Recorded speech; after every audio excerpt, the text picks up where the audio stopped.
Yo! We did it. Yeah, that one worked. Hello. Go ahead, lead it off, T. We got to get going. All right, Good to guys. see Welcome y'all. to the Sooner Smith Show. After an amazing win against Alabama, we are here every Monday at 7 p.m. and we have a great show for you guys. We do have a special guest as well. She'll be joining us around 7:30 to preview the Missouri game. We'll get to that later. I am Tierney Smith. And I'm Chad. And we are the Sooner Smiths, and we will also be joined by Zeno later on Zeno Zone. If you have not already, please go ahead and throw a like in the video if you are in the chats. Subscribe to our channel. Share the video. That's always really kind and helpful for us. Check out the merch shop at vocfb.com/shop in order to get items such as t-shirts, koozies, tumblers, Zeno Zone gear, all the good stuff. So without further ado, let's get started. Yeah, Oklahoma wins, beats Alabama. Huge, massive victory for... I hope y'all can hear me. I don't know, my microphone's being Can weird. you hear us? Yeah, they can. Big win for Oklahoma. Got a couple things we're going to show. I wanted to lead off with this, but we need actual producers to do this kind of stuff. I don't know why this thing is being so on. It's like not facing me. All right, sorry. It's always weird to hear with this thing on. What are we doing here? What was the final score, T, to the game? It was 23-21 because I was 1 point off. I said 23-20. That was my score prediction. So close. That's pretty close. Which is pretty good for me. I'm not very good when it comes to score predictions. Maybe I'm getting better. The real mastermind is Josh. He's usually Josh Stradamus. Wait, my dad picked 23, or I think my dad had 23-20. No, he was 17. 23-17? Something like that, yeah. Remember him saying he picked that. Oh. Robert says he was at the game and has a great atmosphere. And most importantly, the Alabama fans were genuine and very welcoming. Hey, that's good to know. I know that the general, he's in the chat. He was also at the game and he was at Neyland as well. I think he already said that Neyland was the more intense of the atmospheres. It was also a night game, though. It was a dark mode game, so I kind of want to give that to them. But how was it hearing Dixieland Delight? Did y'all like that? That's one thing that I think is interesting because Dixieland Delight in and of itself is not a hype song. Like, it's not a song that's really gonna, pump you up. Yet they made it their own, and it's pretty hyped that way. But I digress. That is true. All right, my microphone was about to break, so I had to fix it there. All right, Oklahoma wins. Obviously, a big victory in the playoff hunt. Everyone that said BV wasn't the guy was wrong. Everyone that said this wasn't going to be the year was wrong. Goes to ring true again that the most important thing in the world is health, and Oklahoma wasn't healthy last year, therefore they weren't as good. And yeah, that's pretty much the biggest story I think we've learned so far this season. You have a win against a team that was number 4 in the country. I think OU will be at worst ranked 8th. Also, with your 2 best defenders out. Mm-hmm. I mean, Jackson played, but not enough. So. Yeah, no, so he was out as far as I'm concerned. In fact, yeah, basically just 2 guys, your 2 best defenders out, and you still go out there. Taylor Wine's going to develop into a top 2 round draft pick, top 3, just crazy. A couple game notes, a few here, so get comfortable. Bryant-Denny Stadium had a crowd of 100,000. It was the 4th largest stadium or crowd that Oklahoma's played in, behind Ohio State in 2017. Tennessee in 2015, Tennessee this year. Ohio State was in 100,077. The largest is 109,088. We are 4-0 in games in which there's 100,000 people or more, which doesn't bode well for the fact we're about to lose about 5,000 stadium seats in our new renovation because money, which we're going to get a lot more of. I'm saying they want more money, so they're going to take out a lot of seats and add suites for rich people. Oklahoma moved to 5-2-1 all time against Alabama, 2-0 in Tuscaloosa. We're 4-0 against the Crimson Tide in the regular season. Alabama has an Oklahoma problem, as Chris Plank so eloquently put. It was the win over number 4 Alabama, marked the highest-ranked road victory since beating number 2 Ohio State in 2017. This was Oklahoma's 2nd win over a top 5 opponent and 3rd over a top 10 opponent under head coach Brent Venables, including the 34-31 win over Texas, number 3 Texas in 2023, and number 7 Alabama last year. We now have 4 victories against AP ranked teams at the time. That's tied with Alabama for the most of any team this year. We are 4-0 in true road games. We have won 38 of the last 50 true road games, a .76 win percentage going back to 2014, with 8 of those 12 losses being one-score outcomes. That's crazy. That's wild. They're that good on the road. The Sooners won the game despite gaining almost 200 fewer yards of total offense than Alabama. Today was OU's second straight road win in which it was outgained by more than 100 yards. That's not something that bodes well. We'll talk about that. Oklahoma has 3 takeaways in the game, 1 interception, 2 fumbles that did not commit a turnover. This is the second straight game in which this second straight game and fourth this season OU generated multiple turnovers. Turnovers led to 17 OU points. Eli Bowen's interception return was Oklahoma's 3rd defensive touchdown this season. Grayson Halton had the 7-yard fumble return at Kent State, and then obviously R. Mason Thomas at Tennessee. Alabama's quarterback Ty Simpson entered the game having only thrown 1 interception all season. And then Oklahoma limited Alabama to 80 rushing yards. It was the 6th game this season in which the opponents had 80 or fewer yards, rushing yards. And we had 4 sacks, 5 tackles. And entering the game, Alabama had only given up 18 sacks all season and averaged only given up 2 per game. We converted all 3 of our red zone opportunities today, during the game, into points. We are 31 of 31 with 22 touchdowns and 9 field goals in the red zone. We are now 7-1 this season when leading at half. We led 17-14 at half. Boom. There we go. A couple of stats to lead off. T. That was a lot. Overall feelings on the game. What did you think about it? And then let's get into everyone's going to talk about, I guess, how good the defense was. They were fantastic. Right. No, definitely. That's, obviously the highlight of the game. When we were talking about our players of the game, they're all, of course, were on the defensive side of the ball and all had very good resumes. Eli Bowen, Taylor Wine, Kip Lewis, and 2 of whom were defensive players of the week for the SEC. We had a defensive lineman and then a defensive player, and they were co. And then Kip Lewis is just solid. He didn't have the scoop and score, didn't have the forced fumble, but he had the pressures. He had the 7 tackles on his own. Yep. So he was solid for us in the linebacker position. So defense, it seems to be what we talked about. Turnovers come in bunches. Yeah. They seem to be coming now, and there's no better time than now. If we had to wait until this part of the season to get them, that's fine. That's fine. We didn't need any against Temple or Kent State. That's fine. We didn't need it. And we talked about that, right? About the issue. The good thing about the fact that we don't have turnovers is we know when we get them, they're going to be in big games. And Robert does make a good point. Oklahoma was outgained so much because of the field positions at the spots that they're creative. And yes. Well, and Alabama's average field position was their own 21-yard line, so they had a lot of yards to go.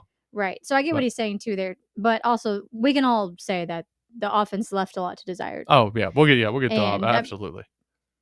And so for me, it was like, yes, the defense was amazing and incredible, and I hope they can keep that up and keep that same intensity because I genuinely enjoy watching the defense play. Sorry, I'm messing with you. I have to get in here and get a pin. And then offensively, it's like, yes, we won, but we've talked about it. We talked about it at dinner last night. Yeah. It's just not a sustainable offense. No, we have to do more. They have to do more. Period.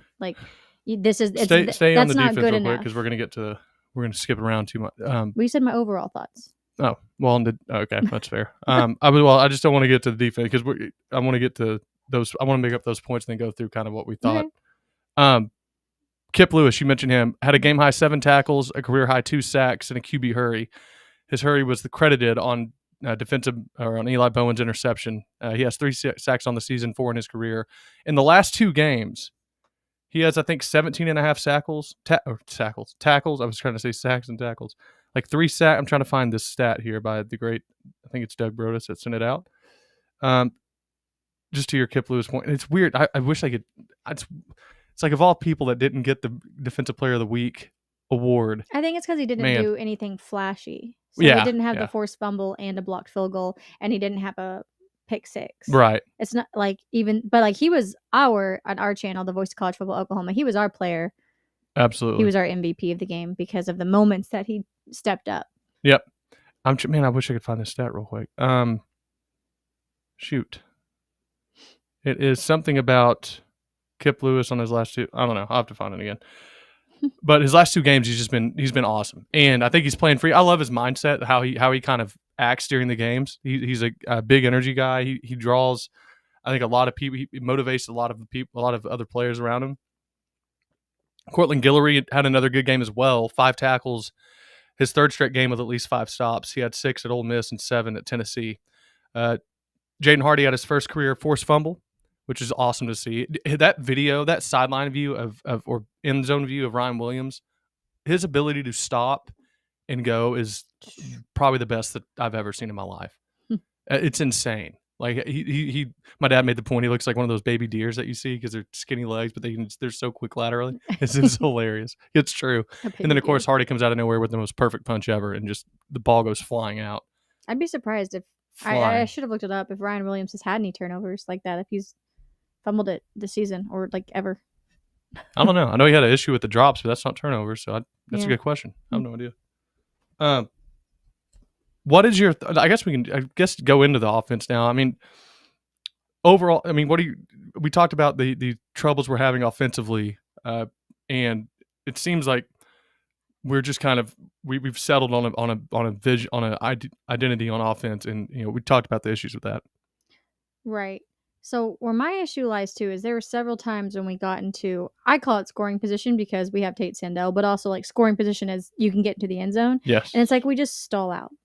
Yeah. It's like we are happy just relying on Tate Sandell. And in reality, you're not going to win games settling for field goals.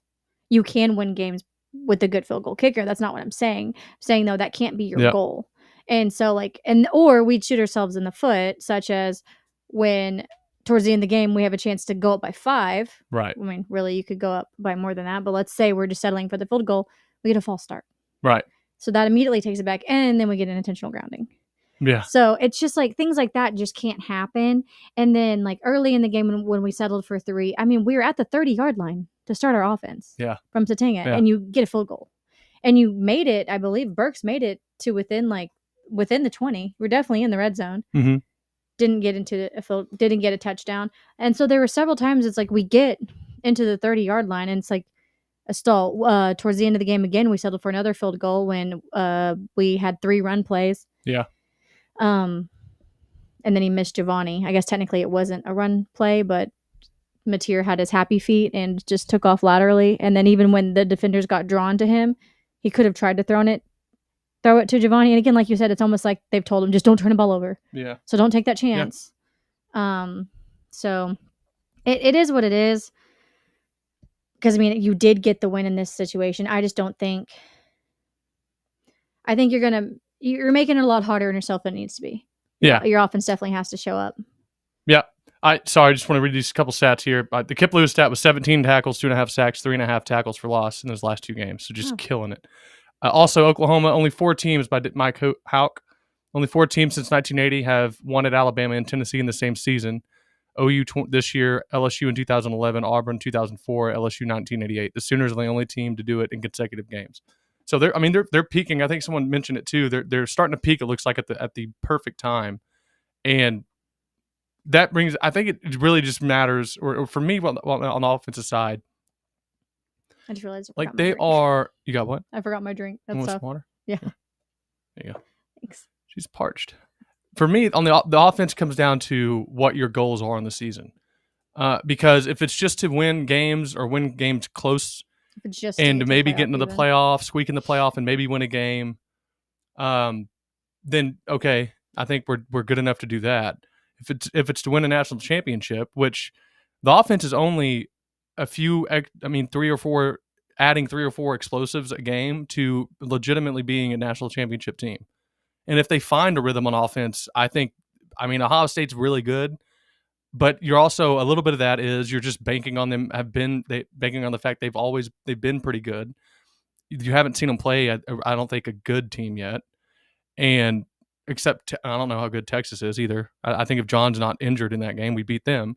I just think there's a lot to really be encouraged by if the offense can find something. The problem is like the 5th game in a row in which we've said if the offense can find something. So It looks like it's just going to be a continuance of what we've seen. And the problem with that is you leave nothing to desire. I mean, it's a dream scenario if you're a defense. And another issue, and a lot of people, we're going to talk obviously to Maggie here in a minute about Missouri. Missouri can beat us. Like they're a 9.5 point underdog right now. I don't think OU's going to cover that. I think there's going to be a little bit of a drag because of how big this win was, and also Missouri's defense is really, really good. And you can't be one dimensional, and we aren't even dimensional right now. We don't have something we're good at. Alabama. We're just so inconsistent. We'll have moments where it's like, oh, heck yeah, we're driving. That looks good. And then the next 3 times out in the field, we're like, what the heck was that? Yeah. Do we even know how to play football? Mm-hmm. So it's interesting. And what I'm worried about is, and we talked to it as well, and there's a clip from the Tennessee game where Brent Venables is talking to the team, and the first thing he says is defense, keep playing, and offense, he doesn't look at him and say, go attack, let's go get points. He just says offense, just don't turn the ball over. No turnovers, offense or something. And, fair enough.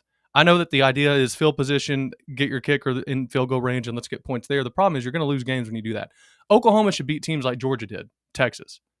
We have the ability, we have the defense to beat Texas like that. The problem is the reason why Georgia was able to do that is because they turned it into touchdowns, not field goals. Mm-hmm. And touchdowns don't only, obviously they're more points, but they force an offense or your defense to be have an ability to predict the play calling more because you're forcing another team to actually have to go score. Our longest throw of the game was like 22 yards. Yeah, the Jermichael Carter one over the middle, and this is where Mateer is also weird because he'll make the throw like he did to Satania up the sideline on 3rd and 13 when he dodges a guy, ducks under someone, and like throws it in midair, and it's a bullet. And you're thinking that's unbelievable. Like there's not many quarterbacks that can do that in the country. And then he'll do ones in which not many quarterbacks would ever want to do that in the country. Because he'll make decisions where you're like, what are you doing? And I think, listen, I know people hate the injury stuff. He's definitely not healthy. His thumb's definitely bothering him. The point I brought up that apparently everyone on the radio took, I don't know if they're sneak watching or whatever, but I made the point in our post game at the, Ole Miss game about Baker Mayfield and the Browns. And when he got hurt, everyone thought he was just bad and horrible. And I was sitting there and I gave Nick Wright credit from First Things First about, Baker was really good. Then he gets injured and he comes back and he's not as good. What do we think? What's the common denominator between all the bad games? Yeah. He got injured. And for me, John Mateer broke his thumb, and now he's not nearly as aggressive in the middle of the field. I think getting Keontez Lewis hopefully back eventually will help with that. But he's just not healthy. And I think it's in his head, and he's thinking, when I don't have my grip strength where I need to be and I can't rip it, let's not turn the ball over. And it's causing him to second-guess reads. He had Jaron Canick open again a few times this game, and he misses them. He's not as aggressive running. He on a couple of them he was today. But even on some of those where he rolls out, I think in the pocket, he's so afraid to throw it and get hit again on the hand. He's leaving early. He's leaving a lot to be desired. Right. But we won the game. It's easy to complain. I know, it's easy when you're a fan of a team to sit there and talk about how much you want them to change. One thing we mentioned is like his offensive line has been solid. They've been giving him time more often than not.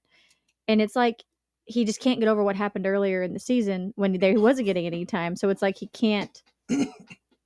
Oops, he's down. It's just like in his head, and it's like just trust your line, like step up in the pot. Like they're giving you time, and I think Fasusi was highly rated, Foje was highly rated in one of these games. Like they weren't allowing pressures, and they were doing well, and so it's like you just have to trust them. And I know it's easier said than done. I've never been behind a line like that with everybody on the field wanting to tackle me, but. Yeah, no, you're also, right. That's the reason you're in that position. Yep. So I think he can do it. It's just I don't know, because we've seen it. We've seen moments of it. Yeah. It's just I don't understand what the disconnect is. I know you're going to want to, before Maggie comes on, to bring up, with the X getting hurt, kind of what's going on there. Yeah. So you I'm interested in your thoughts too about it, but I think it's pretty much what everyone's saying, and it's funny. I was venting all this stuff, and then we watched Gabe and Teddy, their reaction, and like they kind of had the same thoughts about. Jaden Ott's already burned his red shirt. He's played in 5 games. There's nothing, and I don't know, maybe there's some like really esoteric rule in the rule book where you can get a medical red shirt if it's only been 5 games and you have had an injury in X amount of. I don't know, or and maybe that's what right. Yeah, exactly. Maybe that's what he's doing, because I don't know, as a human being, especially as a man, how you can be so demoralized athletically. Or you can be so talked down on and ridiculed and basically be called like the B word by everyone. And you have no drive or will to want to prove them wrong or to want to show up and say, that's not who I am as just a man. Instead, he's just sitting there with not a stain on his clothes, giving whoever does our laundry a break, because he's not going to get involved at all, and just holding his helmet. And you have Xavier Robinson, who looks like he took like the leg off of a mummy costume, going out there with one leg and still having to run the ball. Javante Barnes, going to redshirt and transfer. He's done a lot for the university. Everyone hated him when he played. It'd be nice to have him now. Maybe he's back in the postseason because those games don't count towards your redshirt number. But Jaden Ott, to me, you got to have him. And I know I'm not saying you need to feature him. That's never going to happen. But he's got to be a guy that can just right. You need somebody to run, and obviously, as no offense to Torrey, but he wasn't getting it done because again, I think he's banged up too. He's hurt, and it's just, and it doesn't help the fact that we don't have any deep threat at all. We have no way to stretch a defense. They're all 8 yards deep. They're all right on the line of scrimmage. And my dad talks about it when he's watching the games. He's saying like, he's like, I hope we don't run here because it's not going to go anywhere. And you have to run some. You can't just not run the ball. But it's wild to me how there is consistently nothing other than X-Rob on one leg, or there wasn't, I should say, how there wasn't anything but X-Rob on one leg or Blaylock with a shoulder harness on. And you have Jaden Ott, who was your $1 million running back, just standing there. Why? I don't know how, at some point, unless he's just saying he's not playing, at some point. Then why is he even wearing a jersey on the exactly. You only travel so many people. And I feel like that's why you bring a guy, because your horse got hurt.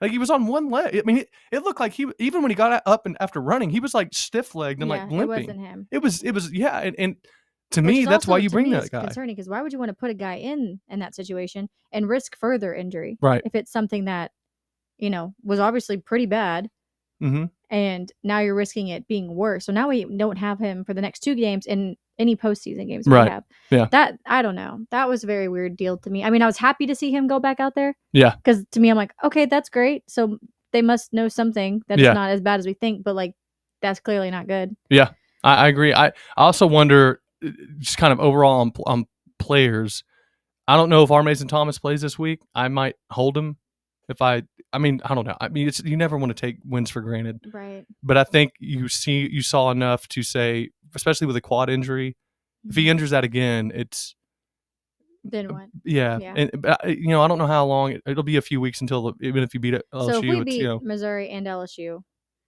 there would be 3 weeks, I believe, until. Okay, so you might have some because we're not going to make the SEC championship with 2 losses, so it would be 3 weeks until the first round of the playoff game, I believe. So you would get that time. Okay. There's also a world in which I don't know if sure she got our link. Oh, we've encountered an error. Oh, whoops. I got to figure out something. All right, well, her link is not working. Her link isn't working. That's annoying. Let me see. Try.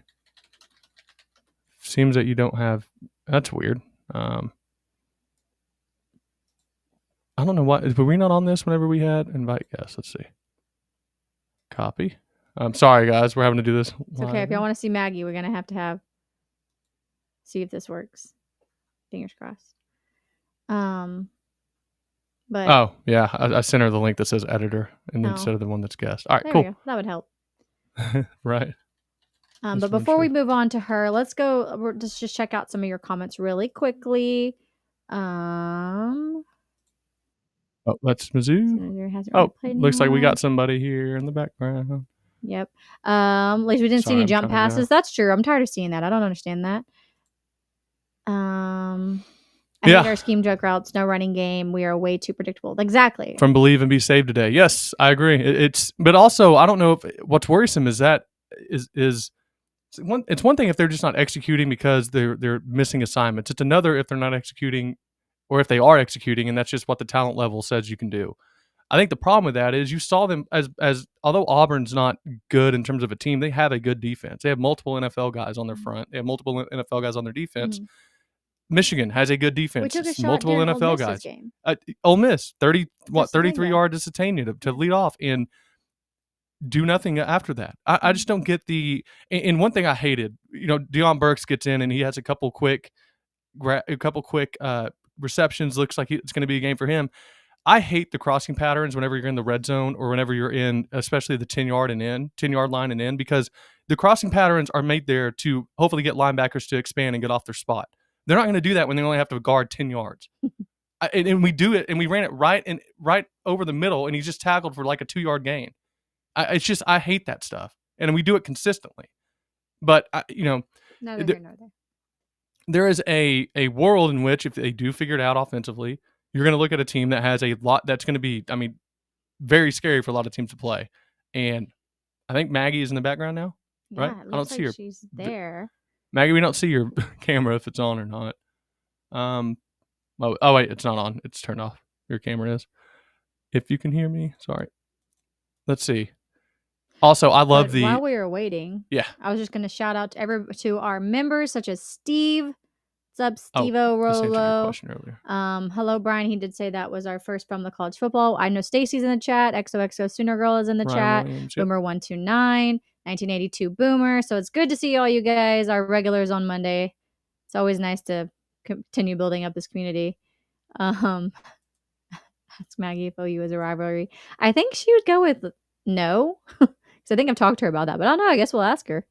And I think this is the worry that you don't want to. Man, it's like those people that run stop signs all the time and never have a wreck, so they just never stop at them. And it's like all it takes is one for a car to be actually coming there. Mm-hmm. And we've had 2 consecutive games in which our offense is just not good, and we've won both of them with defenses scoring points. You're not going to have a defense score touchdowns probably in another game. That's extremely rare. Yeah, it just doesn't happen that often. And right, and I'm worried that the offense doesn't. And I don't know if this is correct or not, but I just hope the offense isn't starting to do a deal where they're starting to think, hey, look, if we continue to do this, look, we've scored points this way, because we haven't. Right. You know, I think we've scored 3 touchdowns in a game, have we?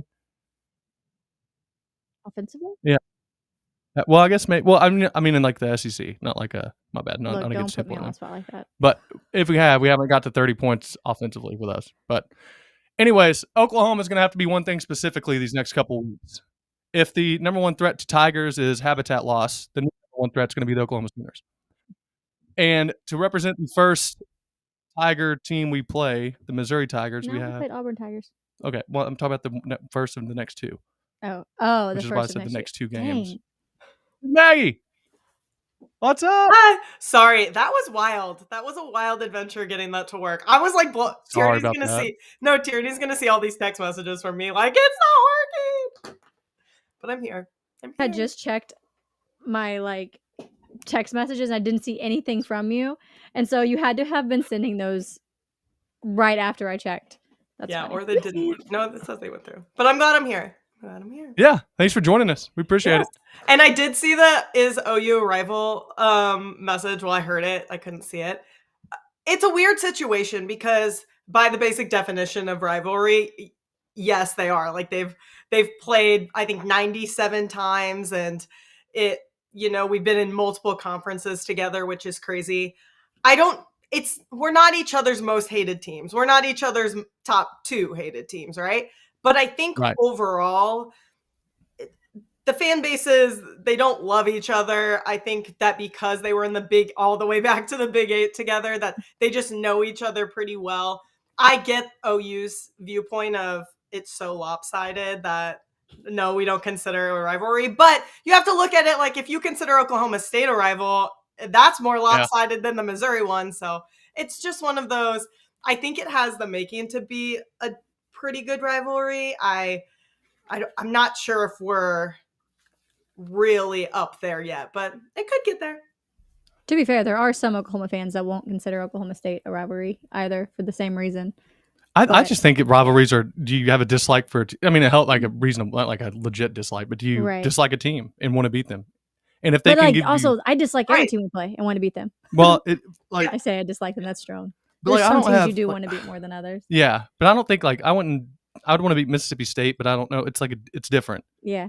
Maybe because y'all beat us last year too. That makes us even want to win even more. Well, and I think because of the things that have gone on in the past 2 years, like since Missouri's joining the SEC, it's a different team. It's a different type of program. Obviously, money helps that. Getting Drinkwitz helps that.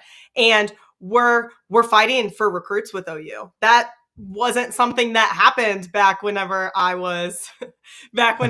we were in the Big 12, OU basically came into St. Louis and took whoever they wanted from us. So I think because there's a little bit more balance, the gap's obviously not closed, but because it's just a little bit closer, that rivalry has kind of picked up a little. Yeah, absolutely. Hi, everybody in the chat. Oh, yeah. I guess we technically did get started, but just before we continue with the interview, could just kind of tell people where they could find you, either on social medias, or I know you have your own shows that you do. So go ahead and let everybody know, just in case if they want to watch, love watch, hate watch, view is a view. Yeah, a view is a view. So you can find me if you don't already follow me on Twitter, which I'm sure a lot of you do. My Twitter is at Maggie L. Johnson. It's mainly Mizzou stuff, but you're going to see me covering and talking about other teams, the coaching search, recruits, stuff like that. So follow me there. If you want to check out our podcast, which we will be doing later this week, previewing it, It's on the Kansas City Sports Network, KC Sports Network, and it's called MIZZOU That Too. You can also find us on @KCSN Mizzou on Twitter. That's awesome. I read comments and Chad's like, T, like, don't look like you're mad. Awesome. Well, I want to just kind of just really general questions. Very easy interview, I think. Question. I'm curious on the overall thoughts for this season so far. I know that when you lose a starting quarterback, what are you going to do? And I believe you lost one to start the season, right? And then Bo Pribula comes in and gets hurt. And it looks like I'm going to ask you too if there's any truth to he might play this weekend or if that's just more smoky thing. But overall, kind of, what are your thoughts on the season? Has good, bad, just kind of overall where you think that is so far? So it's kind of interesting when you go from 2023 and 2024 and having you have like people like Brady Cook and Luther Burden and Theo Weiss on your team and everything is looking really, really good. And then you lose all of that and you're having to rebuild. And obviously Mizzou did really well in the transfer portal and people didn't really talk about it. I think we were number 7 in the transfer portal. Mizzou fans have a higher expectation. Now, is it a justified expectation? I don't know. I picked Mizzou to go 9-3. I'm one off with that, but I'm sure we'll get a little bit towards the end of the interview about who those 3 losses were. Yeah. But I think for me, I've been through a lot with Mizzou, and I'm still a pretty grounded Mizzou fan. But I think the goal for every team, like you guys knew it was going to be hard going into the season. Your schedule is incredibly difficult. You knew it was going to be hard. I knew it was going to be hard replacing those teams and getting to a college football playoff. Everybody's like, if Mizzou doesn't go to a college football playoff with that schedule, then they're terrible. But you don't know what teams are going to be good. Like we thought South Carolina was going to be better than they are. We thought Auburn was going to be better. We thought Oklahoma was going to be worse. Like no offense. So you just don't know. So it's like you get to these games and you actually play them on the field and your expectations kind of change throughout the season. With that said, starting 5-0, regardless of the competition, it sucks. Losing to Alabama by 3 in a game that we statistically beat Alabama. We were eating at a we were watching that game and it was at your house in Ardmore. I don't know why I remember that, but I was just saying, I was like, man, Missouri. 11 a.m. I'll be honest. A little bit of me was thinking, look, when Alabama gets there, it's it's not going to be close. It's a different level of that. And I was sitting there going, oh no, Missouri might actually be good this year again. Yeah. That's not going to be fun. And I mean, we had a chance to win that game. We were driving. I think absolutely. With 1:20 left, we were driving and, Bo Pribula made a very bad decision and threw an interception. And we had a wide open guy down the field that would have converted to at least around field goal range. Now we'll get to the kicking situation here in a little bit, I'm sure, when we're talking. But, we had a chance to win that game. We obviously came 5 inches or so short to beating Vanderbilt. Like we're insanely close. And you guys were like this last year. You guys, you lost some close games. Very close to having that one loss to Texas A&M, which obviously we have a 3rd string quarterback in and all of these things. I'm not making excuses because Texas A&M is a better team than Missouri all around. So I don't think it would have changed the outcome, but it's just always disappointing whenever you think you're on that verge. You're right on that cusp of winning those big games and right on that cusp of being in the hunt and you fail. And it's hard for any fan to swallow, but I'm like so competitive. Like I hate losing those close games. So it doesn't take away from what you can get out of the season. Obviously, some goals can't be achieved, but you can still end up with a decent overall season if you can go into these 2 games and, really fight for your life. I hope you don't, but at least the first one. Yeah, the second one, do what you will. That's fair. That's fair. No, but I definitely know that feeling because that's how I felt going into like the last drive of Alabama had there. I'm like, I just know they're gonna somehow make it into field goal range, and their kicker's You've seen the show before. Yes, that kicker's gonna decide to show up and actually make one. Like when he struggled, and luckily that didn't happen. But like we were all just like mentally preparing for it. I think. By the way, that kicker yelling at his holder, like, dude, he got the hold down. Make the kick. I know. I mean, I'm sorry. I watched that. I hate today. when people do that. That was almost a perfect hold. So yeah, it was a high snap, but the holder did a pretty good job adjusting. So yeah, and people were like, "But he had a stutter before his kick." I'm like, "No, he didn't." You're a Division I kicker. But it was also, 28 I didn't even see him do that. Maybe he did, but like in all the videos I watch, I'm like, "Nah, he just missed it." Yeah, like he did get it hit, but like only reason he was even tipped because he missed it that badly. Yeah, but regardless, man.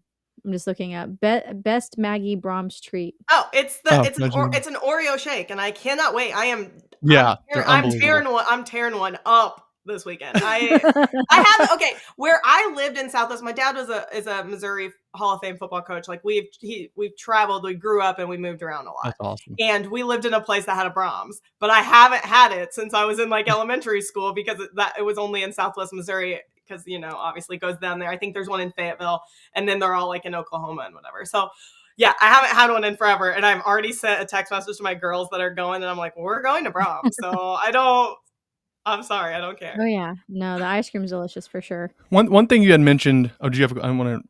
No, I want ice cream. Oh yeah, that's right. One thing you had mentioned was obviously the third string quarterback, and I want to give you some grace on the prediction because I predicted OU to do well last year. And I truly believe there are now, as like fans and people in the media that are more, like yourself and I get where it comes off as excuse making, but I think there's a true difference between reasons and excuses. If you're on your third string quarterback, that's going to be a reason why you're not as good. I mean, you're just not going to, because there's a reason he was third string, And I think Bo Pribula surprised, and correct me if I'm wrong, but even for Missouri fans, maybe surprised you at how good he was, because he's a good quarterback. So just take me through like the Bo Pribula, how good he was playing compared to expectations, and obviously the effect of that injury, and how that's kind of affected Missouri after he's got hurt. Well, I think a lot of it was going into the season is that, and Mizzou does this every year. They have, for some reason, they like have to have a quarterback competition. They can't just be like, "Yay, like we have our quarterback." Even with Brady Cook last year, I was like, Brady Cook, we just want to cut him. Why is he competing for his spot? He is, like a 12th year senior. I think you're going into it and you have this quarterback competition. Everybody's hearing about Sam Horn and Bo Pribula. Those are the only two they're hearing about. They're not really hearing about Zollers, who ran with the ones a lot at those practices, who is a very highly recruited 4-star quarterback coming out of the state of Pennsylvania. Like he did get hurt his senior year of high school, but he's still a very good quarterback. So you're going through this, you have those first 5 games and you're like, okay, he's being talked about in the Heisman talks a little bit. And obviously that fell back when he didn't have as good of games against Alabama and things like that. But I was at that Vanderbilt game and he went down, and you just feel that kind of like what you guys said with Oklahoma last year. All these injuries just kept happening. It was like one wide receiver after another was going down. You were having the offensive lineman getting hurt. That's just kind of how it felt, because that you need that in the SEC. You need that experienced quarterback. And Bo was not a starting quarterback at Penn State, but Bo played a lot at Penn State. He played more than going into the season than Ty Simpson had played. He played more than Austin Simmons had played. He played in these big games, these big environments. That's one of the hardest things for me with Zollers is he's played 2 home games. They haven't been that great. And now you're feeding them to the Wolves. Like you're feeding them to what I think you guys are like second in total defense or some crazy stat. I have it somewhere in here, but you're feeding them to the Wolves. You're feeding them to a really, really good defense. It's hard for me to see it going well if he plays, just because of the environment. Yeah. We will learn a lot. We will learn a lot about this game and how Mizzou is going in, wants to end the season based on who plays quarterback. Because I think that if Bo is healthy enough and they don't play him, they're in the Matt Zollers era of Mizzou football. That's just the fact of the matter. And Bo, I don't see him being the quarterback in Missouri next year if that happens. Because he's running sprints. Based on what I heard, he was okay to play against Mississippi State. Yeah, I know he warmed up. He was in warm-ups, correct? He warmed up. He was throwing the ball. He was doing all of this stuff. Based on what I heard, he was good to go. Now, you don't have to play him against Mississippi State, luckily. So it was okay for you to sit him. I think if he doesn't play, you have your answer on who will be the quarterback of the Missouri Tigers in 2026. Yeah. They would be focused on next year and just being like, let's make it past these 2 games and focus on next year. Right. And I can understand to an extent not playing Bo because you don't quote unquote need him in that game. But at the same time, like, when's the last time he played? How many weeks ago has that been? 3 weeks? Yeah, it was 3 weeks from last Saturday. So it would be a complete month 4 from when weeks. when he played. And typically what he had was a dislocated ankle, no surgery, popped it back in. It's typically around I know. It's typically around a 6-week healing window. So it would be early. Now I know that Mateer came in and played a little bit earlier than they were saying that he would play, and I don't necessarily. Yeah, exactly. 100%. Exactly. So I'm like, do you, if he's healthy and he doesn't play, that's one thing. If he is not healthy and he doesn't play, I think obviously that's another. Yeah. Right. And also my thought too is just like even going into like the flow of the game for him, like that's going to be a tough adjustment. I mean, 1, it's an away game. 2, hopefully I hope it's a hostile environment. I hope the fans show up. I'll do the best I can. But 3, it's just you're rusty. Yeah. And you're rusty against a very, very good defense. And it makes you wonder too how confident he's going to feel in that foot too. Yeah. If he had somebody coming at him like Taylor Wine or Owen Heineke or Kip Lewis and all these guys. Yeah, your nasty linebackers. It would scare me for sure. But the problem with it is that his numbers weren't great before he was injured. So it's like, how is this injury going to affect him? One of his best aspects of his game is his running ability, his ability to scramble. He's got great Brady Cook was very similar. And you guys didn't get to face Brady Cook last year, obviously, because he was hurt and Drew Pine played. But they just have this like innate ability to read the defense and really take off. And when they take off, they can take off for 20, 30 yards. Like they're good runners. That's how Bo is. But you take that aspect away with that injury, and it scares me a little bit more. It definitely limits the game that Mizzou can play. Well, if there's one player that is still playing well, it's your running back. My goodness, he's unbelievable. He like Bryce. There's Jeremiah Love and Jadarian Ahmad Price. Ard. Yeah, and what's in Michigan? Justice Haynes, who's out for the season. Justice Haynes, unbelievable.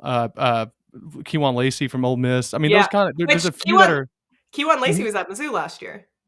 He left. Thank goodness he left. Goodness he left, and we picked up. And he had originally had Ole Miss like in his top 2. I think he actually flipped over to Mizzou when he was picking. But yeah, I mean, our running back room is already insane because Jamal Roberts is also a top 10 running back in terms of yards in the SEC. Oh yeah. But the fact that we went and picked up replaced Kewan Lacey with Ahmad Hardy is actually crazy to think about. I'm just going to pause because you have a non-football but kind of football-related question from Brian. Go up.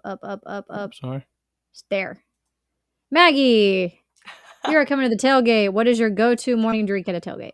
Okay, well, you're going to have to send me that. And I'm disappointed because everybody's been telling me I need to get a Sooner Swirl from the Mont. And I don't think they open till 11. So I'm like, I don't know what I'm supposed to do. You can go after the game.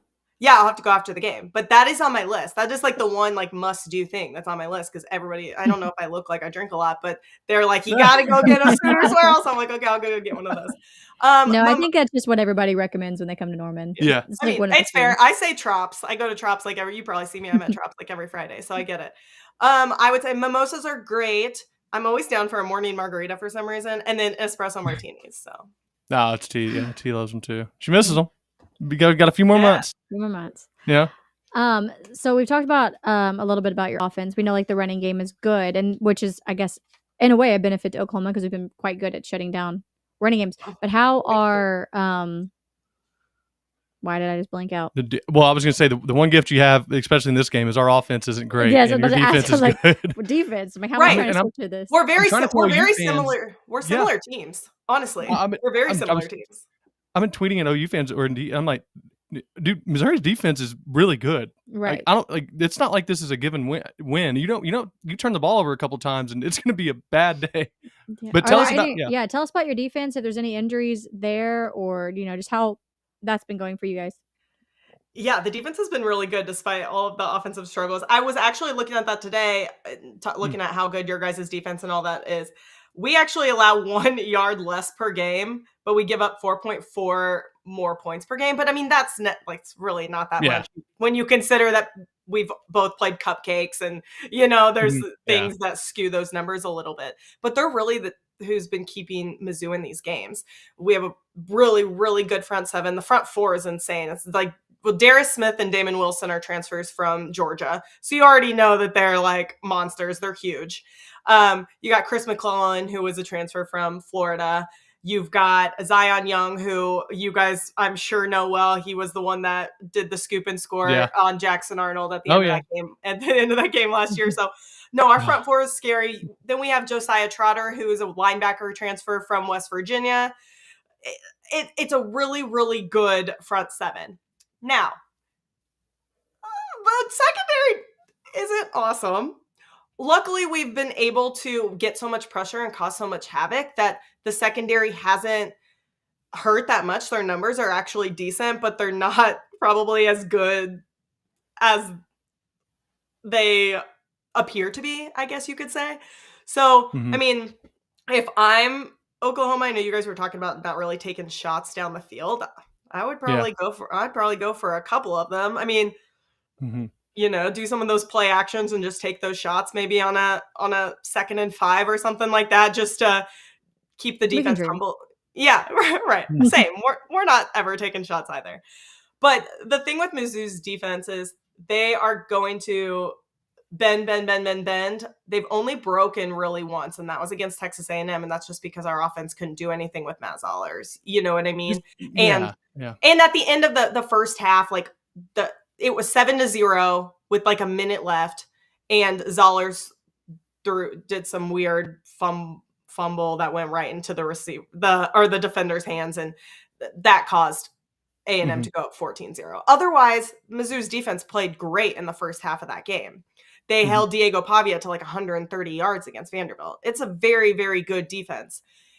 They just need that backup from the offense. The offense has to figure out a way to put points on the board, or the defense. They're not like Oklahoma's defense that scores quite a few points defensively. We did last week against Mississippi State, but we don't score very many defensive points. I was going to say it's frustrating as a fan to see like one of those games where it's they quote unquote break out on your defense, but really it's just if the offense could complement at all, a defense, because a lot of the teams that people go back to and talk about, oh, this is an elite defense, or look, this defense only gave up X amount of points. The 2021 Georgia is kind of my go-to for that, but their offense was also really good. Their offense complemented them. They made defenses offenses have to throw the ball, not be one-dimensional. The thing with Oklahoma is it seems like we play so many teams where their secondary is the weakness, but our weakness is attacking a secondary. And so it's just it's one of those yin and yang things where we can't just seem to take advantage of it. Yeah. No, it's definitely frustrating. And I mean, yeah. I just try not to get too frustrated because it's like we have all the pieces. So it's like last year our offense didn't even have the pieces. So it's like you almost can't even really get too mad because you're like, we're just happy we have 11 people that can go out there. But this year we have the pieces and we have the ability. It's just we're not doing it, which makes you just frustrated because you wonder why. Like, is it a Mateer isn't back? And so we can't. Yeah. Is it a confidence issue? Is it I don't think my offensive line can hold people, but they are. Like, I don't really know what it is. I don't know if it's an Arbuckle scheme thing. I just don't really know. And I'm never going to know because I'm not in the locker room, but it just, and then you'll see them times like at Ole Miss, we took a shot in the very first quarter, like the first drive or second drive against Ole Miss. We take a shot to Satanga and it's beautiful. It's a beautiful pass, beautiful catch. Like it's a huge play and we haven't done it since, I don't think. No. I can't recall any pass over besides the one to Jermichael Cardle that was over 20 yards. Yeah. It just kind of blows your mind. Do you have a lot of drops? Or is it just not? No, we do. I mean, there's not really even there's not really a chance to. I mean, maybe there's been a few where maybe Mateer sailed it, but I can't recall if that's been in the last few games or if that was prior to. Then what's frustrating is you don't even get any of those just, hey, this isn't even a play really. It's just you run and I'm going to throw it to you. Just to let a defense know you at least will try it. Right. Like what worries me about this. Like we have a Giovanni Gibson who's tall enough and athletic enough that can go try to make a play on a 50-50 ball. Or in Satang, just say run. I mean, his Satang is, dude. His mom is an Olympic sprinter. His dad's a Division One. Is like the what is it? Texas A&M's head track coach. Like he's literally built to be a world class sprinter. And I would just say, hey, dude, run. And if you get overthrown, sorry, but at least they're gonna think we can do this once. I don't know, but I wanted to show some love to. I think it's a Mizzou fan here showing support. John Cardinale, Sam Bradford, my goat, my favorite player at OU. He was a quarterback back whenever I was like growing up, so it's one of those things. Broke Mizzou's heart. It's time for Hardy. Well, hopefully not Hardy to break Oklahoma's, but we have a Hardy. We hope our Hardy breaks. Sam Bradford did break our hearts though. Yeah, that was an couple times. Sam was called like favorite player. Chase Daniel was good too. Somebody else said Maggie is the best Missouri fan that there is. Where is this? I want to show. I think it's up. Oh, sorry. Right there. Boom. Seatbelt Mafia. Yeah, wear your seatbelts. Quick, another question I wanted to ask you about. Obviously, there's a lot of open jobs right now, and you're going to get whenever you're a team that's not the this is going to sound very pejorative, but I don't mean it to. But a team that's not like the big name blue blood, whatever it is, or and there's the LSU and the Florida job open and all this stuff, and you have a coach like Eli Drinkowitz who don't take offense to that, just seems like a weirdo, but is one of the best coaches. I got to give him credit for it. Is one of the best coaches out there, and you hear players talk about him. Yeah, and you see him do things like the camo cargo shorts on with like a black Mizzou yellow shirt, and you're like, what are you doing? But he's a fantastic coach. Like you just can't take it away from him, and it makes me dislike him, almost kind of like him in some way, but like dislike him. I hear that a lot. He respects him for being himself, but like. The fact that himself is weird. The fact he's himself. And listen, I don't know. He's probably a nice guy and normal. You know him way better, obviously way better than I do. You would know how he really is. But to that question, let me bring that up because he is a very good coach, regardless of all that. He knows what he's doing. He's shown he can get big time recruits. You beat us out for Williams Ranieri back in before. Obviously, it didn't pan out like he as a recruit that you thought he would, but it was still a big time win. It was a 5-star kid. Just all goes to show that he shows he can recruit. He shows he can beat out the Oklahoma's, the big money, whatever programs in recruiting. And now you got the jobs like LSU, the Penn State jobs, the Florida jobs that, obviously they're going to be we got more money, we can X amount, whatever Mizzou is offering, and for NIL. And only to say, Brian here asks, Maggie, what do you worry about losing Drinkowitz to one of these job openings? It's a weird place to be in because as a Mizzou fan, you see the positives of your program and you see all the reasons that he should stay. And now, obviously, everybody who is like maybe a fan of those programs like Penn State or Auburn or Florida who have been not blue bloods, but like on that cusp of it, they look down on you and they don't see the reasons why he would stay. But honestly, Chad, everything that you said about him being a little bit weird, a little bit quirky, that's what makes him great at the University of Missouri. That is who we are. How many times have you read a comment that's like, Mizzou doesn't belong in the SEC. They're weird. They're too far north. They're too far west. They're like all of these things. And it's like, that is why Drink is great here. Like it truly, truly is. And he has taken, I'm glad you guys aren't here for this season just because it's construction, but I'm excited for you guys to come next year and see like what he's done to this stadium because it's obviously it's never going to, we're not 100,000 people in our stadium fan base, and that's okay. And Ole Miss isn't that type of school. We're really comfortable at that number that we are, a little bit more intimate. It does get loud in there, not kneeling loud. You're not built up like that. But not to interrupt your point, but to buttress your point, Gabe and Teddy, I'm sorry to interrupt, but Gabe and Teddy said that before, obviously Tennessee this year was loud, but they said the loudest environment they had been to since Ohio State was Mizzou last year. They said that was and they had, just to your point. Yeah. My friend came, she's you know her, the SEC Joy, the SEC pretty girl. She came for the Kansas game and she was like, this was louder than Texas at Ohio State. And I'm like, I think first off, the barrier really holds that sound in a lot better than where the Rock M was before, which the Rock M will be back. It will just be underneath the new area. But that is what he has done for this program. It is what he has built up. People like him. Like donors like him. The boosters really like him. He's a big personality, but he involves them, but he doesn't let them take over the program, which is, what some of these bigger schools do. Like, that's what Texas A&M did for a while. It's what Texas did for a while. He runs his program at Mizzou. I think that is a pro to stay. Now, there are schools I don't worry about. I don't worry about Florida. He's not going to Florida. He's not going to LSU. Auburn makes me a little bit nervous because he has strong ties to Auburn. But at the same time, Auburn's basically fired every single one of his mentors ever and told his entire staff, because we have like 4 or 5 guys that were at Auburn before. He basically Auburn basically told all of them that they weren't good enough to coach at Auburn. So it's almost like, why do you want to go back there and put yourself through that?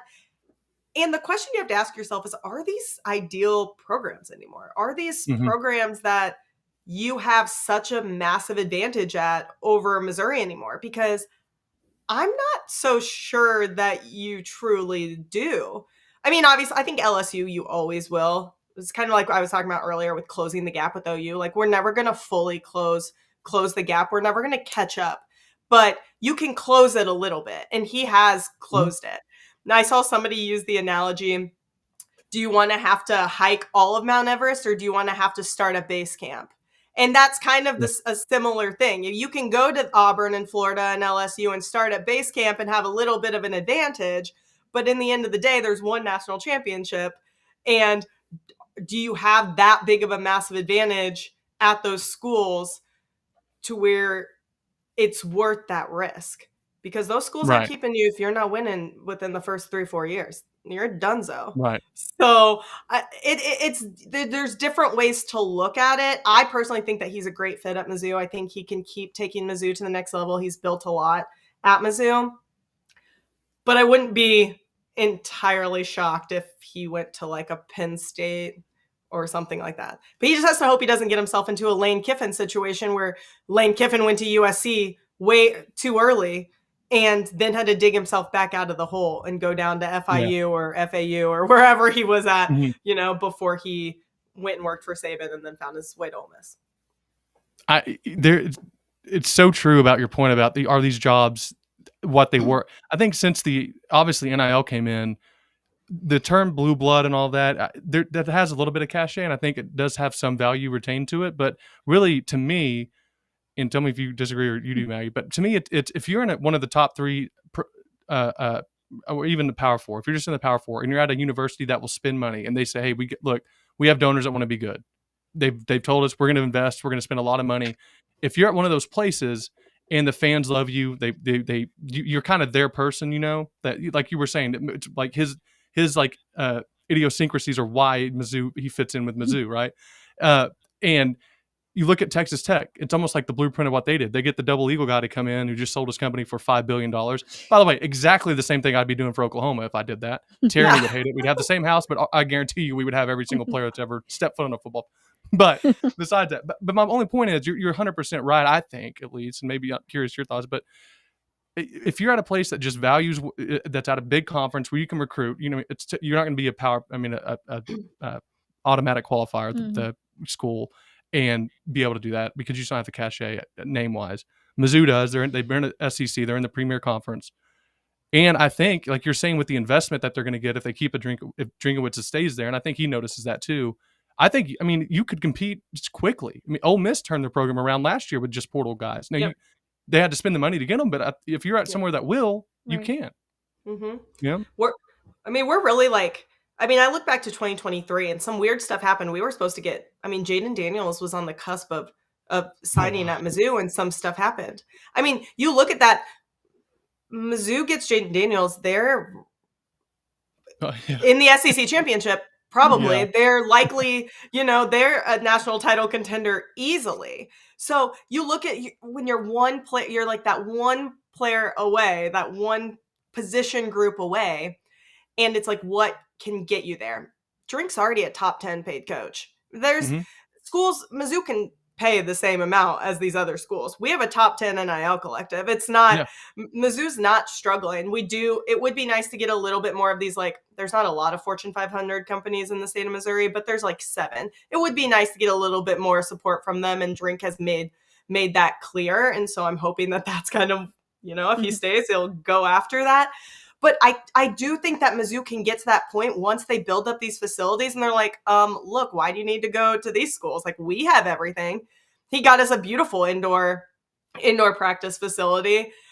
Everything's being redone. If he doesn't like you, you're out of there. It's basically what he did to our athletic director from a couple of years ago. Got a guy in that he wanted in. So he's the king of Como. That's what I say. He's the king of Como. Nobody else is running that athletic department. I don't care who the AD is. Like, Drink's running that athletic department. So he gets everything he wants. I'm not sure if that's going to happen if he goes somewhere else. And I agree about the job security. 1,000,000% agree. Yep. So you mentioned position groups.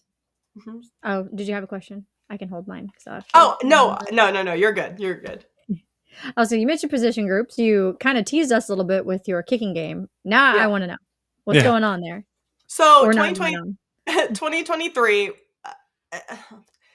it's interesting because you don't realize how much you need a kicker, how important kickers are until you don't have one. And in 2023, we won some big games. That was obviously, we went 11-2, had a great season, won the Cotton Bowl. I don't care what people want to say about who played, who didn't play in the Cotton Bowl. But one of the reasons was we had Harrison Mevis as a kicker. He nails a 62-yarder. 62-yarder. Was he the bigger guy? Yeah, the thicker kicker. That's it. I remember that like it's yesterday. Okay, there we go. Funny. Sorry. Who right now is starting for the Rams. He's starting. For the Rams. He's is he still thick? He's still kicker. Yeah, he is still pretty. He's a big boy. So he nails a 62-yarder against K-State. Brady Cook and Luther Burden lead us back on a 4th and 17 to beat Florida, but we have to kick the field goal. Harrison Mevis is automatic from 40 to 45 yards. So won us a lot of close games. Same happened last year, but with a new kicker. We had Blake Craig come in. I think he was just a freshman last year. I don't know what age he is actually. Comes in, makes some big kicks, helps us beat Vanderbilt. These games that they're just so close and you just need a reliable kicker. First game of the year, we're up 40 points on Central Arkansas. 40. And he goes for a tackle and tears his ACL. First game of the year. So we are starting a true freshman true freshman kicker that was supposed to be, I think, at some small school in Oklahoma. And the season hadn't started yet. And Mizzou's like, what are we going to do? And found a kicker to come in from whatever school he came in from. And I'm trying to find out now. He's a freshman kicker. There's probably a reason that he was at, this other school and not playing, Power 4 football. So yeah, it's been hard because we missed a field goal against Alabama. We missed a field goal against Vanderbilt. We missed these kicks that we're not typically missing. And I'm not talking about 50-yarders. I'm talking about 20, 30, 35-yard kicks. So not having the kicker, not having special teams really puts us at a disadvantage playing Oklahoma, who has a great kicker. Yeah. Sandell's been awesome. He's been to your point. He misses one of his 2 field goals. We lose the game even on Saturday, or we lose at Tennessee. Yeah. He has been. We talked about it whenever he joined and then came on, and then obviously how he was kicking to lead the year. It's just crazy. He misses his first one. It's just, and then he, knock on wood, has been pretty solid since. I'll just say. Don't let him kick any burritos. Don't let him kick any burritos. Yeah, I think that's banned. Banned in Oklahoma. What was it? He got it wasn't even he didn't even kick anything, but he got some NIL deal with, was it Raising Cane's or something like that, or some fast food in Norman. He was doing. No, it wasn't Chipotle. Are you talking about Tate Sandell? Tate Sandell, yeah. Sorry, I thought you were talking about Burkich got Chipotle. Yeah, goodness, that better never. Yeah, like you're saying, it better never happen again. But everyone was sitting there going, "You better not kick a tender or something like that." It was hilarious. Yeah, no food kicks. It was fantastic. But I was trying to see what school he went to. And is that what's lettered 2 seasons at Colfax? That's 100 years. I don't know. I don't know. I don't know what to see them, but I know one thing is for certain: it'll be a good game. I don't know. The 9.5 point favorite to me is just I don't like that. I don't like it. you have a big win. I do think that what worries me is the defense. I'm not worried about. I'm not worried about, Mizzou getting there and scoring 35 on us. Not that y'all aren't good enough, or not that you couldn't, but I think our defense has an identity. Same with Missouri's defense. They have an identity, and I think a true self-belief in how good they are and what they are. T, and I mentioned it to T once. It's almost like our defense feels disrespected when you score on them. Like, who are you to do that? Like, and they almost come back. Not that it's, not that it's, they don't allow touchdowns again, but to where our offense just, it feels like every time our offense gets a positive play, it's a surprise. It seems so difficult and hard for them to do anything consistently. Like when they complete a pass over the middle, I'm just shocked that it was complete. Right, which is where we were genuinely going the whole beginning of the year. Yeah, and now it's like, which is honestly what you should do on Saturday. Yeah. Well, and I'm sure that when this is what worries me about, because all it takes is like one mess up play for Oklahoma to take a game that's 17-7 to now 17-14, or now it's a 17-10, but it's a one-score game, and now you really can't. And our offense is already playing to not lose instead of playing to attack and score, which what really bothers me in the long run of things. But for the game Saturday, just you've kind of mentioned it a little bit already. I'm just kind of, how do you think the game goes, and then kind of give us your thoughts and your prediction on the score and whatnot. I mean, I think it kind of depends on if Mizzou can establish the run. We're not playing Mississippi State, we're playing a very good rush defense. So I think that will be important. I think Brett Norfleet, he's our 6'7", 4-star tight end, great athlete, doesn't get the ball a lot, but is a hell of a run blocker. Having him back has been a game changer. I mean, you could see the massive difference in the Mississippi State game versus when he went out in the Vanderbilt game and didn't play in Texas A&M. So having him back is huge. I think if we can establish that run, if we can limit turnovers, which obviously Oklahoma likes to, get to turnovers, and that'll be huge. We've had an issue turning over the ball, dropping the ball. Ahmad Hardy had a fumble. He had a couple that went out of bounds in some of the games, the Texas A&M and I think Vanderbilt as well. So holding on to the ball will be important, and limiting penalties. I think if we can limit penalties and not give up unsportsmanlike conducts and unnecessary roughness calls on 3rd and longs when the offense didn't convert, I think that we have a chance to stay in like that. Although at the beginning of the year, I made my picks. Okay. I picked us to go 9-3. I picked us losing to Bama. I picked us losing to Texas A&M. I picked us beating Vanderbilt. Obviously that didn't happen. We, lost Bo in that game. I picked us losing in the revenge game to Oklahoma. And I think that is a lot of what this is. And I think a lot of it has to do with the history of these two programs. And that's why when we talked about the rivalry thing, we can sit here and say all day that this isn't a rivalry between the two teams. But do you think that Brent Venables isn't hearing crap about losing to a team that they historically don't lose to? Mm-hmm. Absolutely did. Mm-hmm. Absolutely did. So I think at the end of the day, you still have to look at it and be like, this is revenge, and Venables is going to have their guys ready. And that is why I picked Mizzou to lose this game. Now, I think it's low scoring, 12-17 or something like that. I would love to say that I'm going to come to Norman and see see us beat Oklahoma in Norman for the first time since 1966. But because it has been since 1966, there's no way that I can choose Missouri to beat Oklahoma in Norman. That just doesn't make sense for me to do. Yeah, she's a lot braver than I am. Yeah. We were on an Alabama podcast, and I'm like, look, I'm never gonna probably pick against my team on recording. Well, that is a good thing about our podcast, like my Mizzou That's Who podcast. We make the picks, and there's gonna be Mizzou fans that get upset about the picks that we make, but it just makes more sense for me to be honest with them and set them up for this realistic thing. And they're typically pretty cool. But I did point out, though, I said, but what I do in my pick'ems is between me and God. Yeah. So and if you picked Mizzou or if you picked Oklahoma last week, you were right. So I actually did. I did pick Oklahoma. It was my 1-point game, but I did pick them. I was like, you know what? I got us here. I have a random question that's going to come out of nowhere. Chase Daniels was your quarterback back in the day. Brad Smith after him, right? No, Brad Smith before.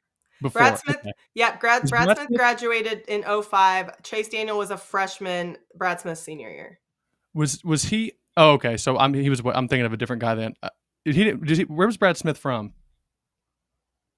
Was he from Texas? What in the rain is Texas. going on?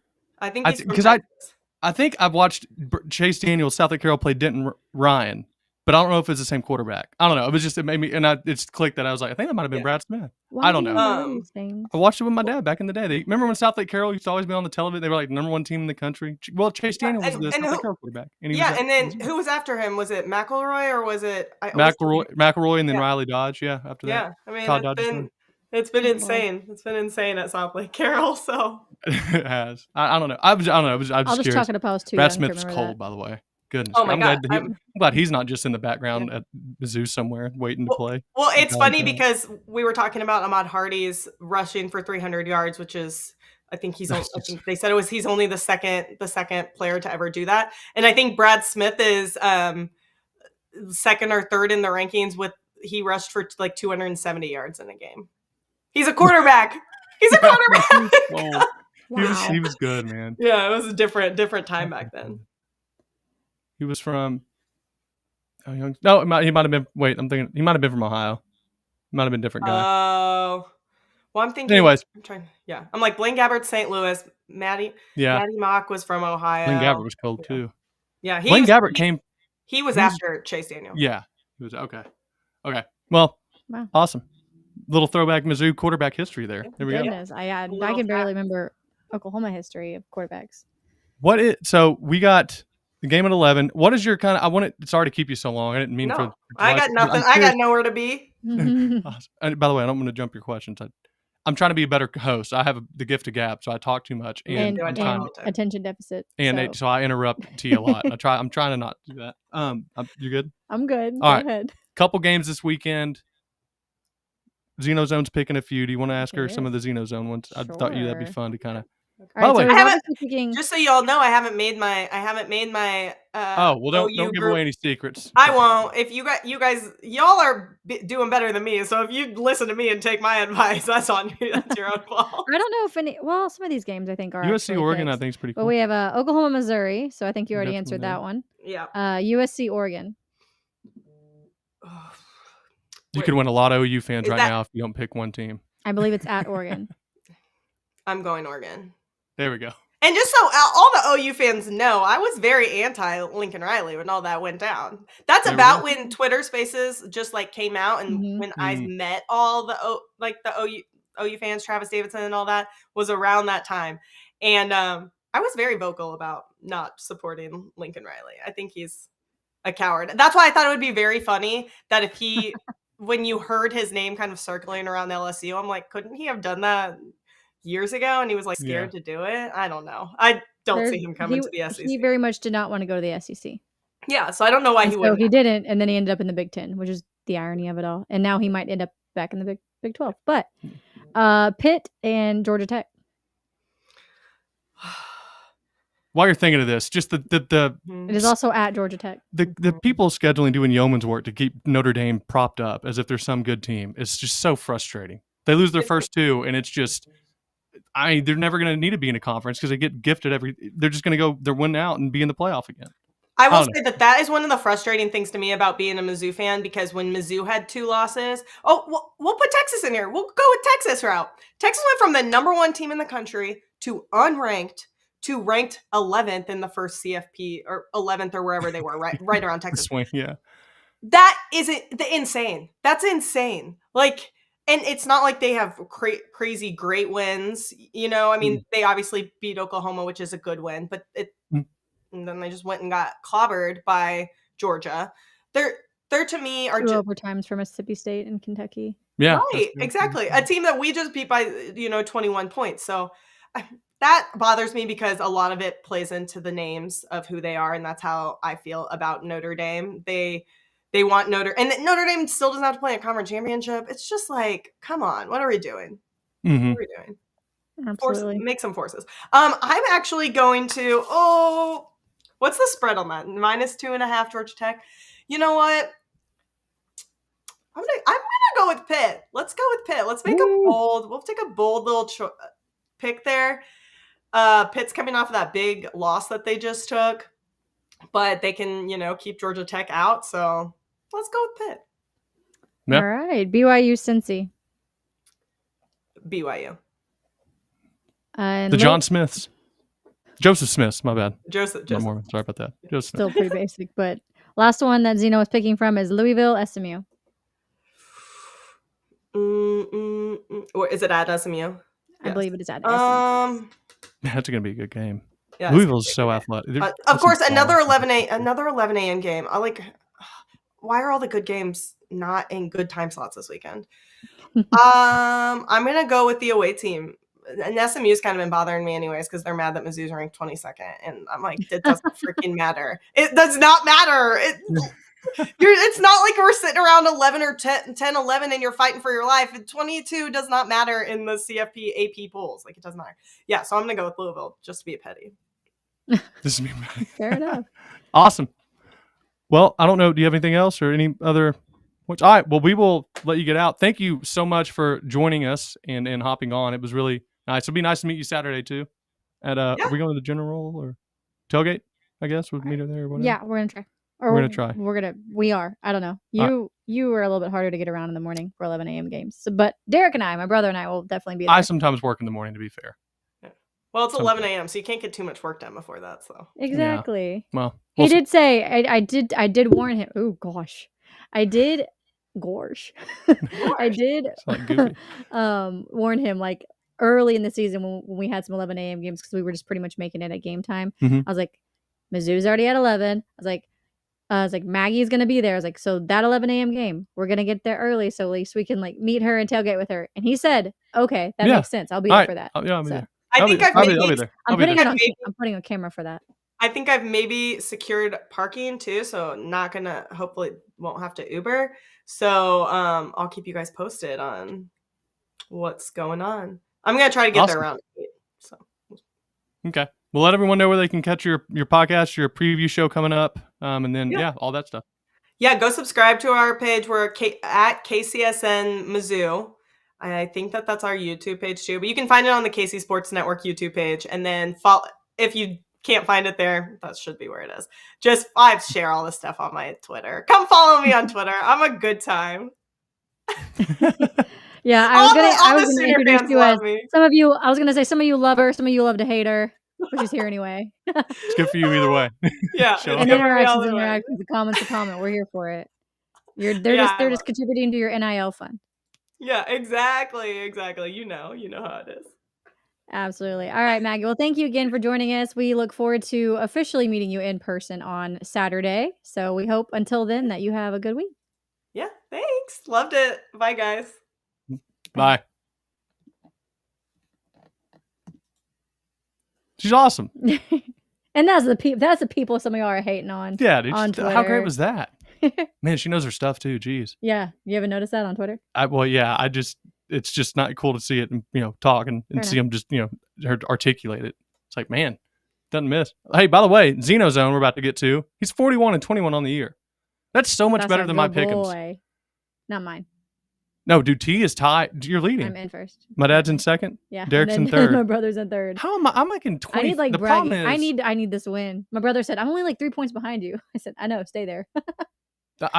Y'all are all three just killing it. The problem is I talk myself into picking the upset too much. I feel like you do that early. I do, and I get way too far behind. And then I have to pick the upsets to have a chance. And I mean, they're upsets for a reason. And they don't work out. And now I'm just, anyways, it's just upsetting sometimes. Funny enough. Or I'm just better than you. Or that. It's fair. It's fair. I think I beat you every single year we've played pick'ems together. No, I got second one year. Remember? Did you? Is that the year that I got best record though? No. I had best record that year because I lost like 3 games the last 3 weeks. You've won money since we've been together on pick'ems? The second year didn't get, remember we started that 2 years ago. Last year was the first year we did best record. Because I went from like 15th to second in like 2 weeks. Because last year I didn't get best record. I was close, but didn't get there. I didn't win either. Yeah. But I won 2 years ago with best record. When was maybe I was 4 years ago. It was a while ago. He's definitely never beat me. I don't know. I don't know enough Just kidding. I'm not really. Anyways, we will get to I've downloaded the this Beagle thing like 10 times He's and it still will not pop up. Beagle Zone. Oh my gosh. Zeno Zone. So for those of you who were listening, if you want to go ahead and pick along, we do have the Oklahoma-Missouri game. We have Pitt and Georgia Tech, USC, Oregon, BYU Cincy, and Louisville SMU. Those are what 5 games he will be picking from. So if you want to pick along in the live chat currently, or if you're watching this after it's live in the comments, that'd be great as well. Before we start it though, I want to say we have 300 eyes on the video right now. If you guys are watching on X or on Facebook, please jump on over to YouTube and just throw a like on our video. It really helps us, goes a long way. Share the video, subscribe to the channel.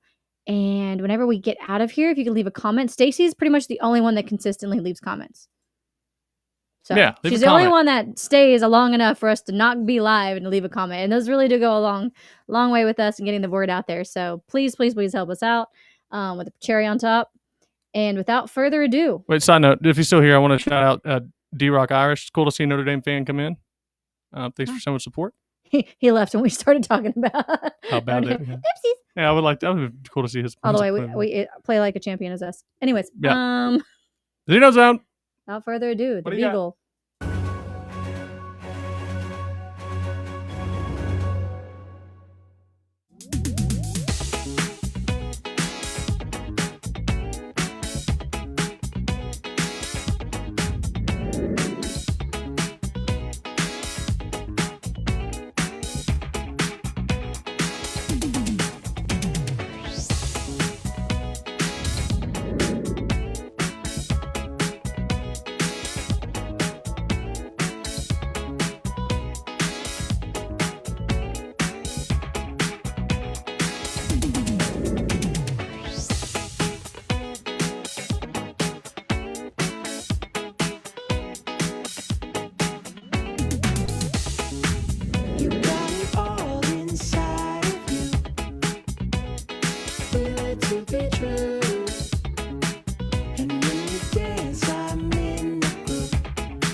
That's awesome.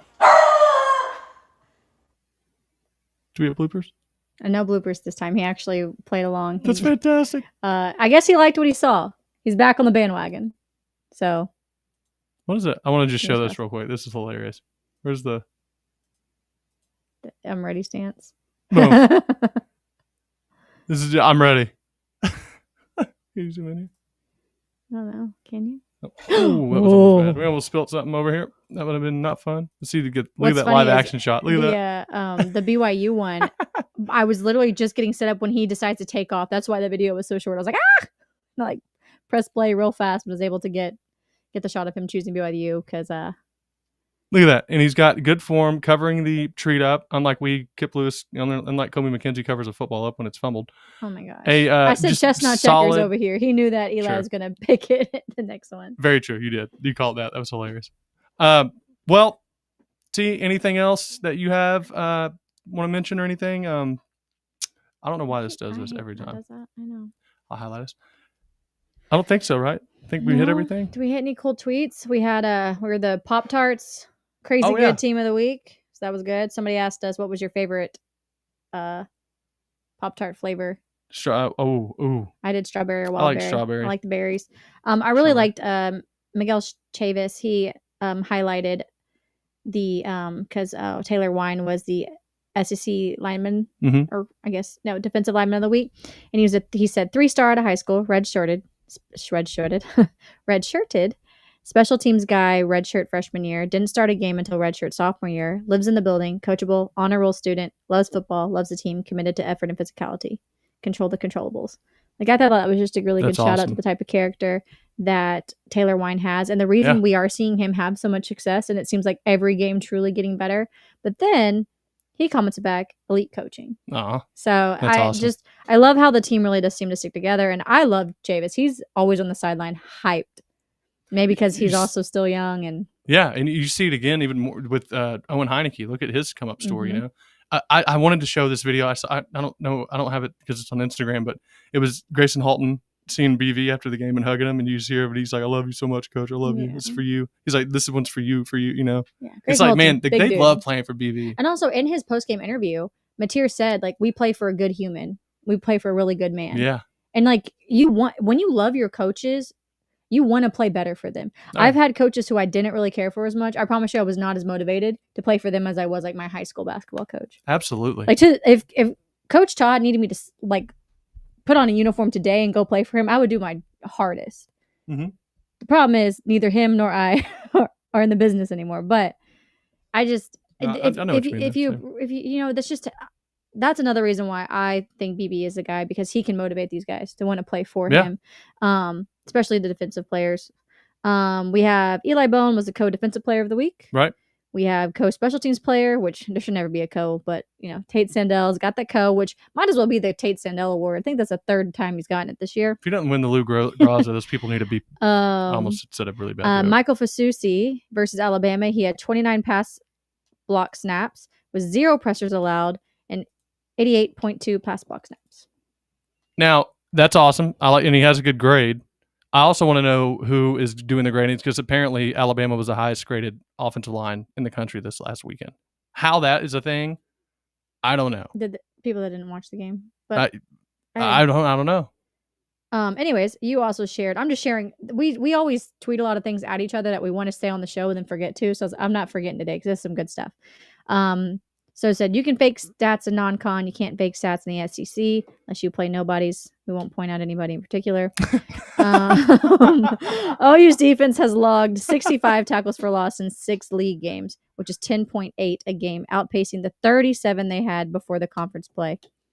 Listen, man, they're bad. They're bad dudes, That's man. Big boy football. That's big boy football. That's from Sooner Script. They are.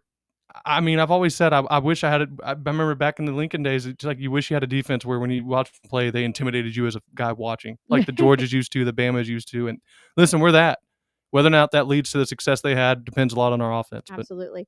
Kip Lewis against Tennessee and Alabama. So another guy that hasn't gotten the awards, if you will, right, but has been consistent and is definitely a leader. He has had 17 tackles, 2.5 sacks, 3.5 tackles for loss. Yeah. He's out there hard to making believe. plays. There's a video. Wouldn't bring it up because my mother's watching. There's a video of him walking off the field, and I think it's Trace Ford or Ford. Or, I don't know what one of the new recruiting analysts we got. He daps him up, and they're saying, and he's walking, and Kip looks back, and he says, "Hard to bleep and kill," and he just starts walking off. It was pretty cool. Not gonna lie, gave me chills. Lewis, somebody like that said that to me. I'm like, oh, sorry. He's a bad man. But I did meet him. He was very nice. It's just shoulders. It just shows me though that switch that these guys have. And his neck muscle started at his temple. It looked like he could fly if he jumped off. Speaking of playing nobody, here you go. Just take this for what it will. Take this for what you will. Texas A&M can make the SEC champ game. They will, without playing Ole Miss, Bama, UGA, OU, or Vandy. Georgia Tech can make the ACC title game without playing Miami, Louisville, UVA, SMU, Duke. Ohio State can make the Big Ten title game without playing Oregon, Indiana, Iowa, USC. Just wild how that happens. I don't know. It's weird to me. It's frustrating how some of those teams get around to it, and that's the only thing with Ohio State. If you're going to beat a team like that, you haven't seen them swim in deep water yet. They haven't had to. Yes. And that's not to say we've talked about them being good, but it's just like we're looking for things. But also like, are you battle tested? Well, are they healthy because they're not playing any competition comparable? True. Yeah. Where we're playing Tennessee and Alabama. Yeah. After playing Ole Miss, after playing South Carolina and Texas, like.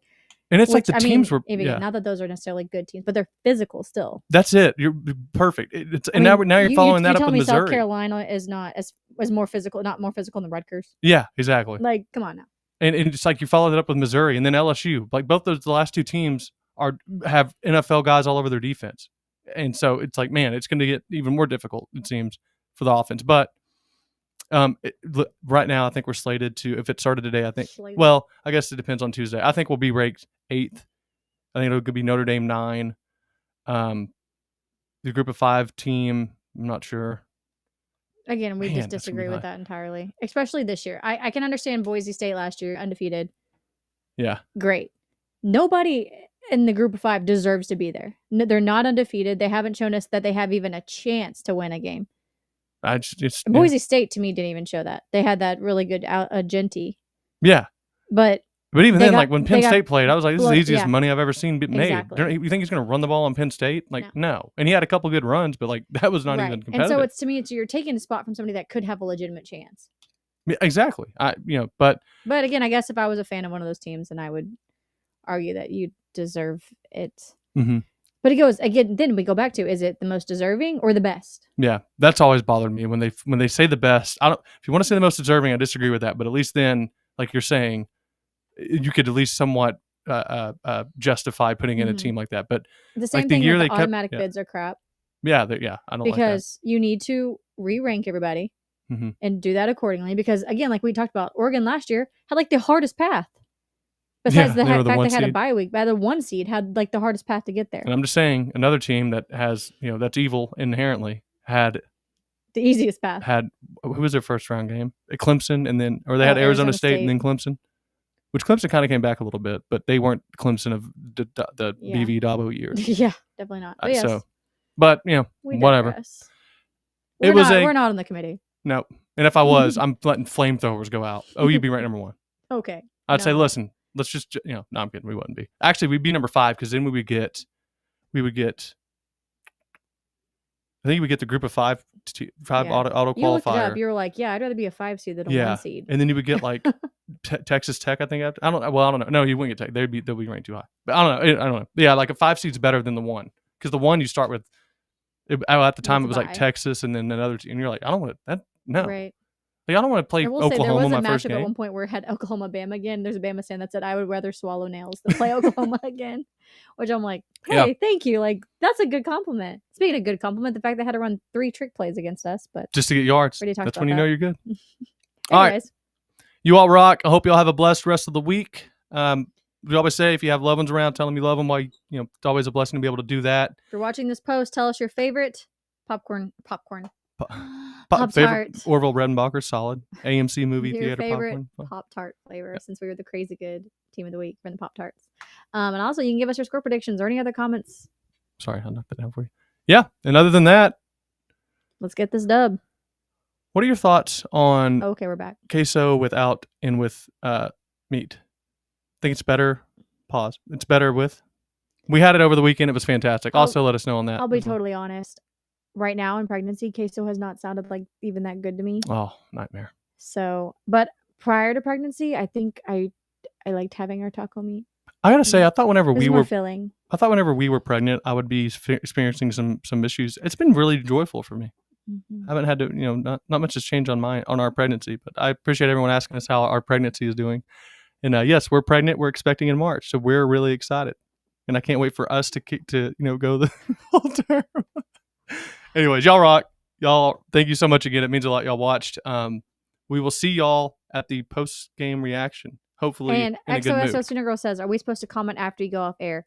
Yes. Oh, yeah. So after we go off the air, it'll actually open up the comments, like the true comment section, not the live chat. And that's where you can add those comments because those will help generate more eyes on our videos. If there's a lot of comments, it shows YouTube like, hey, people are really interested in this video. And it can pop up on people's, other videos you like. So people are watching, the Oklahoma Breakdown or Sooner Scoop or any of those guys. Then they're like, hey, you might also like these people. Yeah. So just kind of helps us out there, kind of gets our name out there. But we always appreciate your support. All right. That was the longest. I threw us off. That was my fault. Sorry. All right. Y'all rock. We will see y'all Saturday after the game. Boomer. I didn't say sooner.